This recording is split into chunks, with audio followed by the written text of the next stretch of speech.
Constitutional Convention had its origins in a meeting at Annapolis, Maryland, that was convened to talk about commerce issues between the states. Only five states bothered even to send delegates to this conference, but those who did show up uh, believed only or believed that that you needed some kind of stronger national government.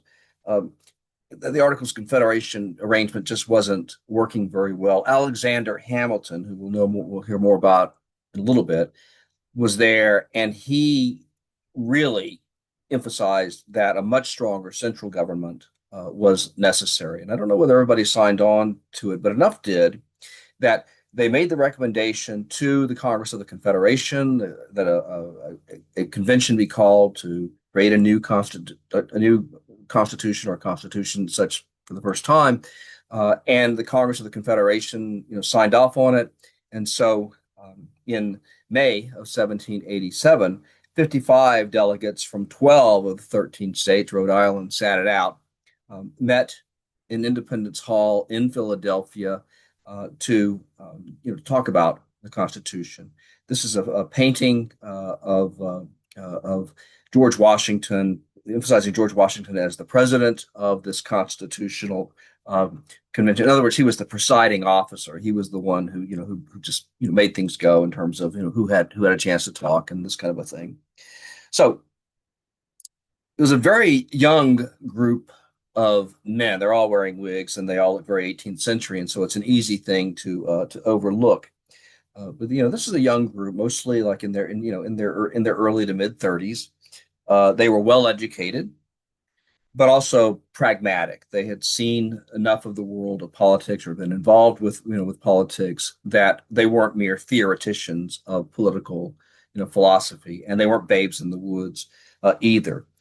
They made a crucial decision very early on, and that was to keep their deliberations secret.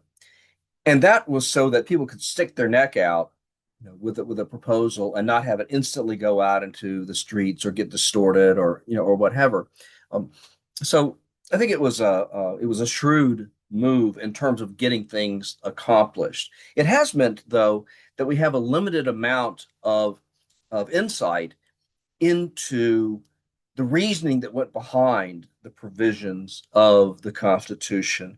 Uh, we really have sort of two good sources on it. The first of them is that James Madison, who was present, maintained a diary, his own journal of what went on in the Constitutional Convention. So we have that, and then as we're going to see in a bit, we also have a series of articles by three of the founders basically making the case for the Constitution. We'll get to that in a little bit. Now, quite quickly, they realized that certain changes needed to be made. The Congress, it had to have the right to levy taxes. That had to be, ironclad. It had to have the power to regulate interstate commerce and foreign commerce. No more of the states, doing this on their own. It needed to have the right, and notice that the right resides in Congress. It had the right or the power to raise an army and a navy, to summon the militia to enforce national laws and to suppress insurrection. And the counterpart of the militia nowadays would be the National Guard. Uh, and then, certain things that the states had the power to do, they were no longer have the power to do. They could no longer coin money. They could no longer make treaties with foreign powers. They could no longer, tax imports or exports without congressional permission, which of course they never got. So that all by itself was a major shift in the direction of a stronger national government. But again, we're not talking about a strong central government. We're talking about a national government strong enough to do the job effectively. Who was going to control this Congress? That spurred a lot more debate. So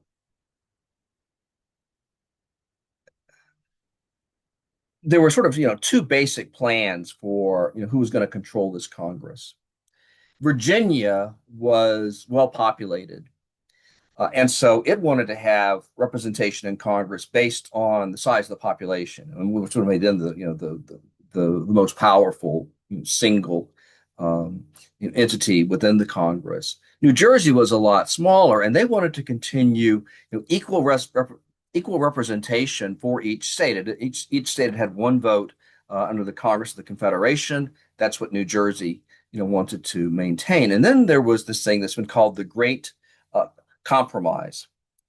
And notice, I just want to notice in passing that I am giving this lecture, or what I'm recording this, on September 30th, 2025. And unless an agreement is reached between the Republican Party and the Democratic Party by midnight tonight at 12:01 a.m. tomorrow morning, October 1st, 2025, the government shuts down. And this is because for a long time now, the two parties have not been able to agree on things. And one of the reasons for this is that the tradition of compromise has sort of gone out of our political culture. The people who are, and I'm talking about the citizens now, I'm not just talking about the politicians, the citizens who are the most vested in politics, the most interested in politics, now hear the word compromise as betrayal, as giving over to the other side. It's a bad thing. For much of American history, though, compromise was not a bad word; it was a really good word. And if public official had the ability to work across the aisle and to cut deals with with enough people to get actual governance done, to compromise, that was considered to be a good thing. There was a prominent statesman in the 19th century, we'll probably run into him down the line. His name was Henry Clay of Kentucky. He was known as the Great Compromiser. I mean, when was the last time? Can you imagine, a politician today, being given the title of the Great Compromiser? I mean, it's just we just can't fathom it anymore. Again, as of September 30th, 2025, and I don't think we're going to learn our lesson. In only one year since 1990 has there been a budget passed by Congress cleanly in any given year. The reason why the government might shut down at midnight tonight is because Congress cannot agree on a budget. And so what it has to agree to is what's called a continuing resolution to kind of kick the can down the line until they can come up with a budget.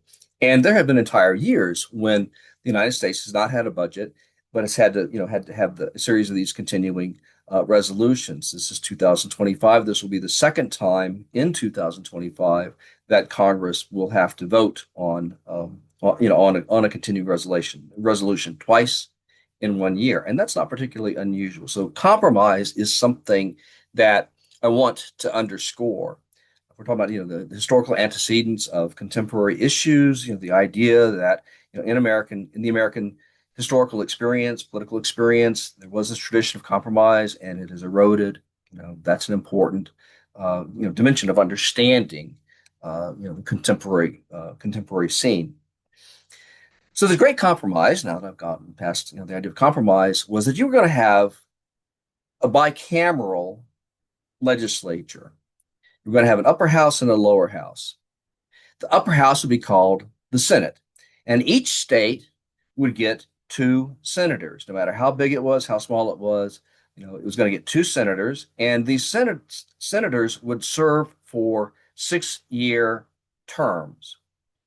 So the turnover would be slower, and significantly, from our standpoint in the 20th and 21st century, they were chosen by state legislatures. Most of us, sort of forgotten that was the way that it used to be done. It took an amendment to the Constitution passed in the very early 20th century to allow individual voters, to decide on who was going to be the senator from their state, based upon direct voting.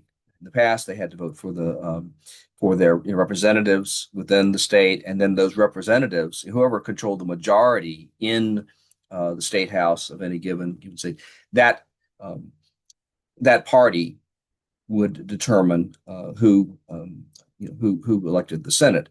Now, having said that, I need to sort of go back and caveat it right quickly because the founders did not contemplate political parties, but they did certainly understand that there would be a majority that would vote, or people voting within these legislatures for senator, and whoever the majority candidate would be the one that got sent to Washington. So there, that's the New Jersey, plan kind of.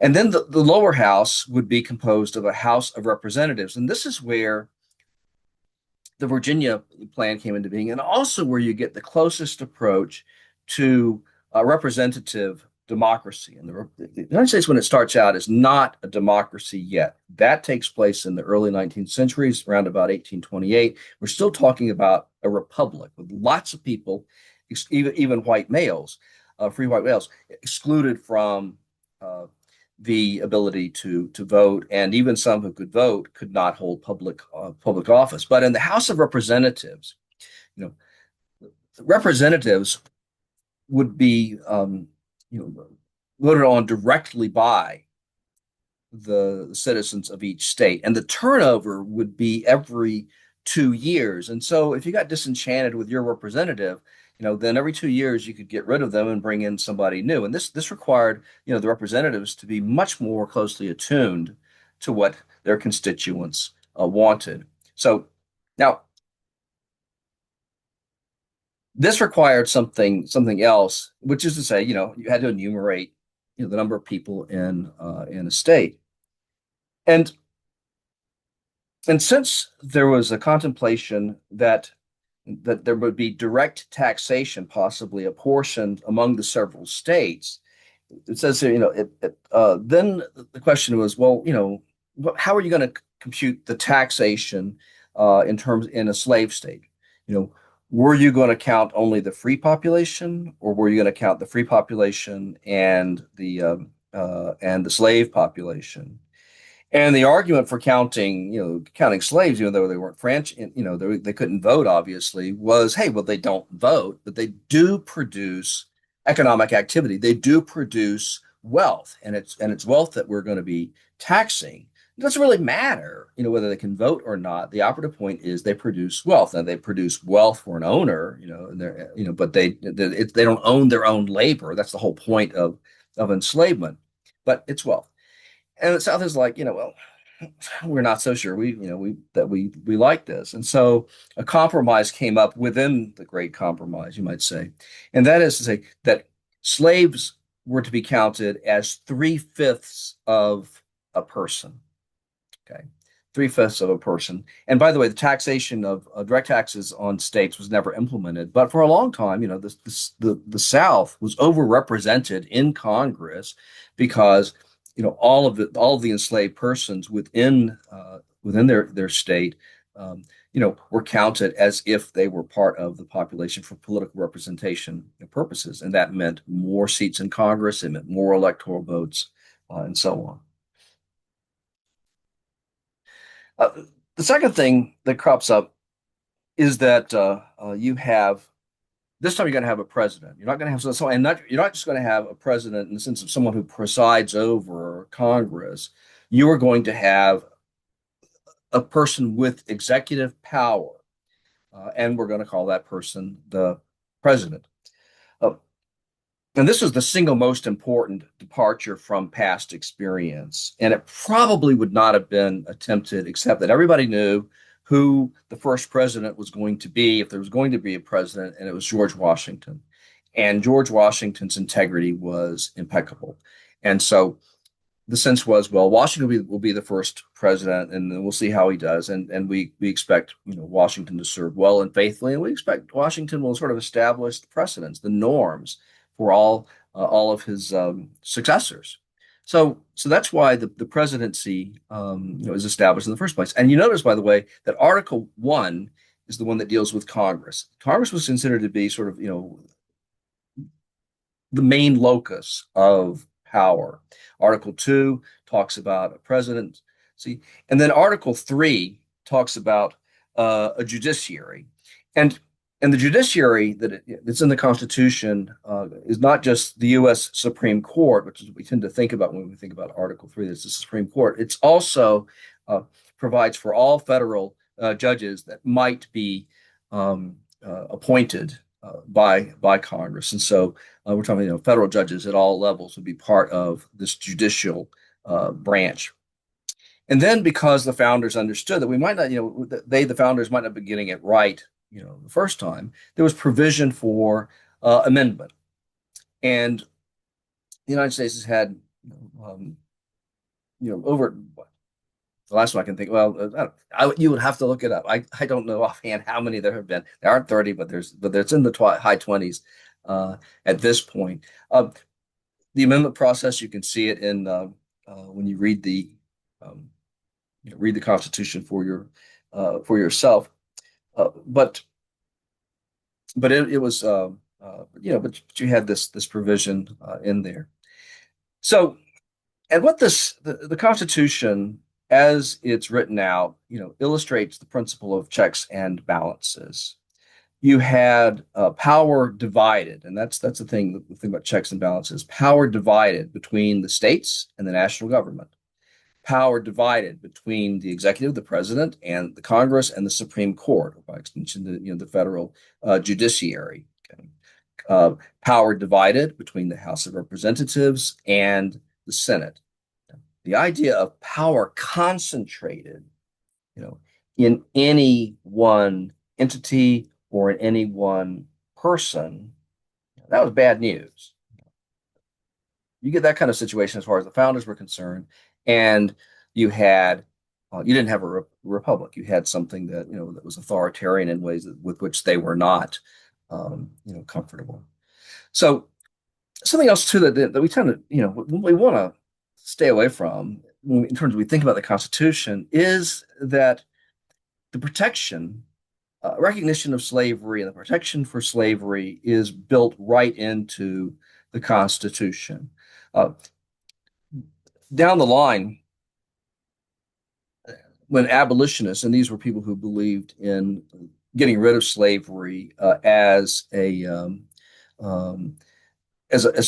getting rid of slavery immediately without compensation to the owners as a moral imperative, they talked about the Constitution as a covenant with hell, because slavery was embedded and was protected right in the Constitution. That's why a constitutional amendment, the 13th Amendment, would eventually be required to end slavery in the United States of America. This happens at the tail end of the American Civil War. There's 3 points at which slavery comes into the Constitution.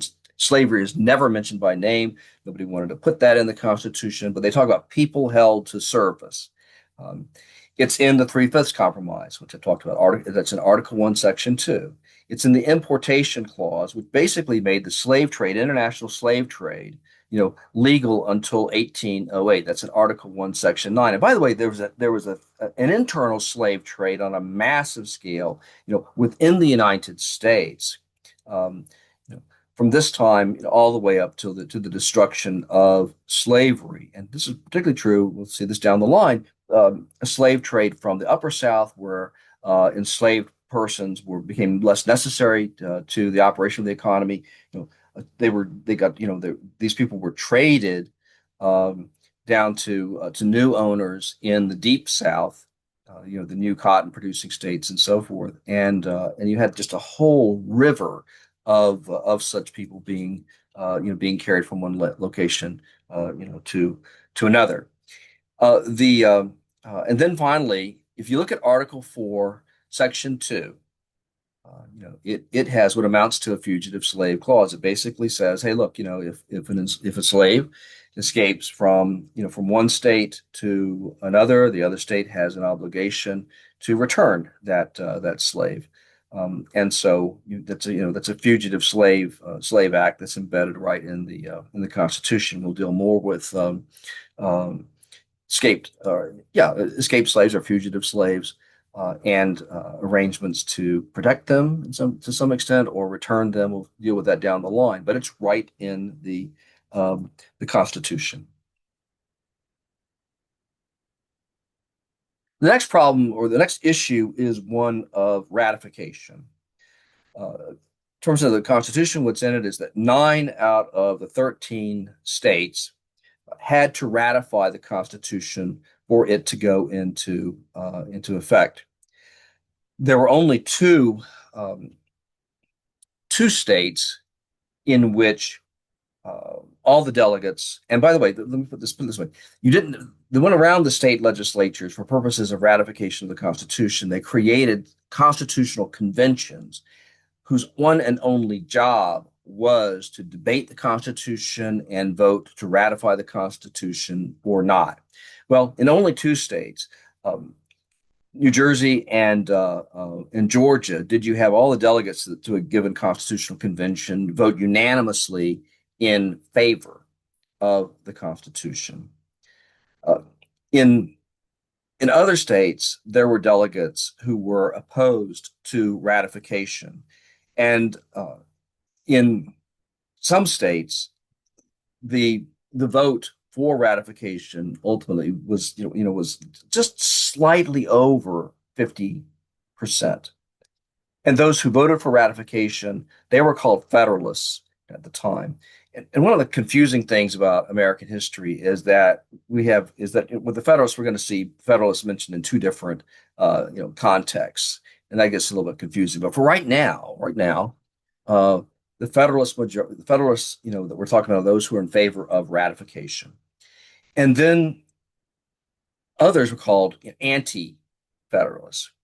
And if you look at how things, are laid out geographically, they've done, done checking on this. You'll notice that, the areas in green, that's where the delegates from those areas voted against ratification, and then the areas in whatever that is, something approaching orange, I suppose. That's the area that voted for ratification. Those voting for ratification tended to come from better populated areas. Those against ratification tended to come from areas with less population, but there was no hard and fast rule to this. Um, and so, uh, in the the Constitution actually went into effect when New Hampshire uh, voted in June 1788 to ratify the Constitution. So you got your 9 out of 13 states, but there were two states that still had not ratified the Constitution. One was Virginia, but it ratified just 4 days after New Hampshire. The one that concerned everybody, though, was New York, because there was a really good chance that New York, might not ratify the Constitution. We'll look at the location of New York. Look at the fact that New York City, was a financial center of the country. That it was it had the best harbor in the country by far. That it was the hub of the most economic activity. If New York voted against ratification, you would have a country that was split geographically, and that would have a major chunk of its economic power, like torn right out of it at the outset. Well, this had been a concern ever since the Constitutional Convention adjourned, and so three of the founders, their names were John Jay. Probably haven't heard of it. It's not a big deal. Um, James Madison, whom you should have heard of, and Alexander Hamilton. The three of them began to write and publish articles in the two major newspapers in New York City, and they all published under the same name, Publius, Publius.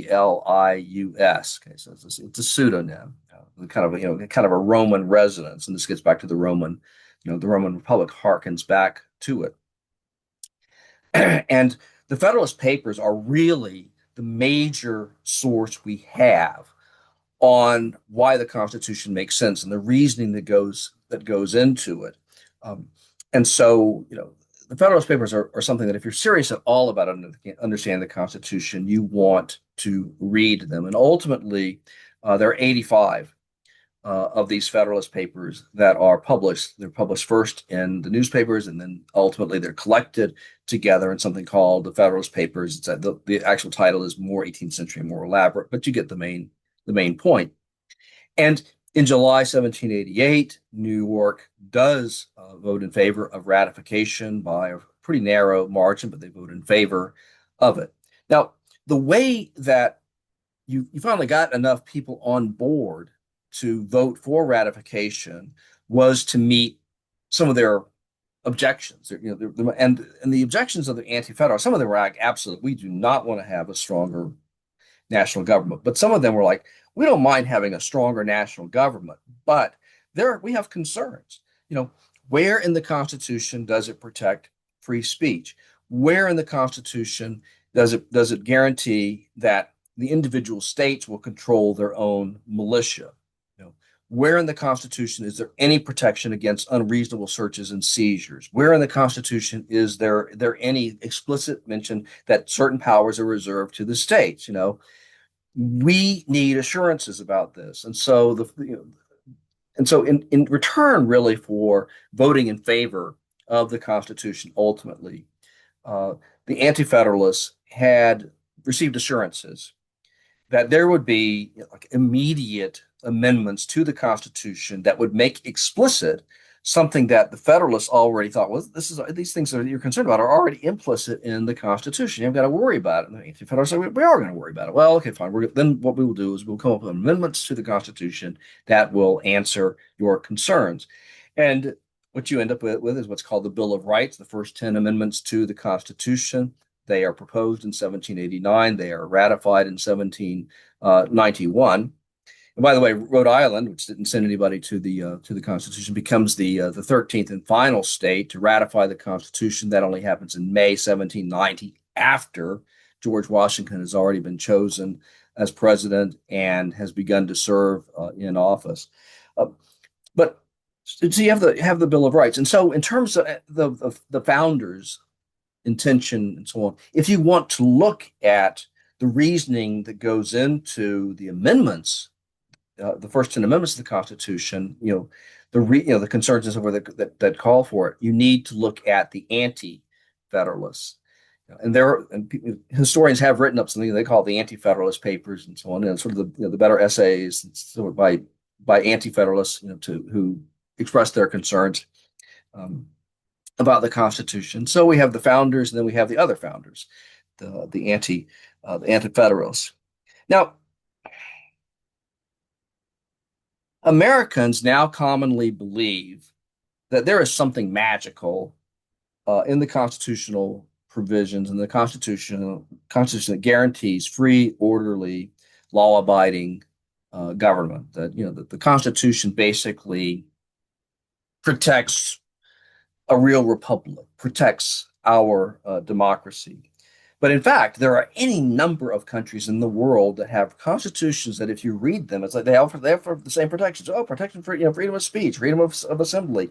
So these things are all embedded in constitutions. I read the Iraqi constitution under Saddam Hussein, the guy we kicked out of power back in 2003, and that constitution, Iraq's constitution, it was an absolute dictatorship.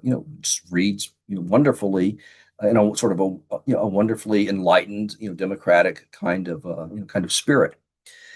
But the fact of the matter is, at any given time, if one generation of American citizens fails to step up to the plate, if any one generation of American citizens, fails to stand up for the Constitution, stand up for the Republic, it's going to go away.